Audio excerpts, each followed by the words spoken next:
అంబేద్కర్ చావుకి ప్రధాన కారణం కాంగ్రెస్ పార్టీయేనని ఎంపీ ధర్మపురి అరవింద్ సంచలన వ్యాఖ్యలు చేశారు. కాంగ్రెస్ పార్టీ అంబేద్కర్ని రాజకీయంగా వాడుకోవడం తప్ప ఏనాడు గౌరవించలేదని మండిపడ్డారు. నిజామాబాద్ జిల్లా బీజేపీ పార్టీ ఆధ్వర్యంలో పూలాంగ్ చౌరస్తా దగ్గర డాక్టర్ బాబాసాహెబ్ అంబేద్కర్ విగ్రహ శుద్ధి కార్యక్రమంలో ఆయన పాల్గొన్నారు. కాంగ్రెస్ పార్టీ అధికారంలో లేనప్పుడు మాత్రమే అంబేద్కర్కి భారతరత్న అవార్డు వచ్చిందని ఈ సందర్భంగా ఆయన గుర్తు చేశారు.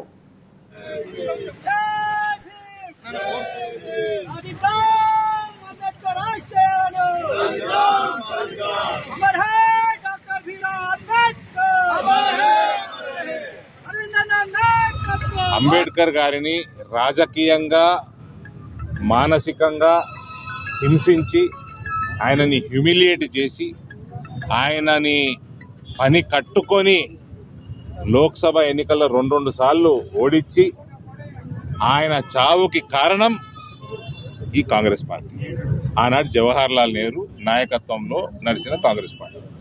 వీళ్ళు ఏ ముఖం పెట్టుకొని అంబేద్కర్ గారి పేరు వాడటము, ఆయన రచించిన రాజ్యాంగం ఏలో వీళ్ళు కాపాడినట్టు రాజ్యాంగాన్ని పూర్తి స్థాయిలో కాంగ్రెస్ పార్టీ ఏ రకంగా అయితే అవమానించిందో వాళ్ళు ఉన్న ప్రభుత్వంలో ఉన్న అనేక సంవత్సరాలు అట్లా మనము ఊహించలేము కూడా. అంత రాజ్యాంగాన్ని అవమానించింది, అంబేద్కర్ గారిని అవమానించింది, అంబేద్కర్ గారిని రాజకీయ హింస పెట్టింది, అంబేద్కర్ గారిని మానసిక హింస పెట్టింది.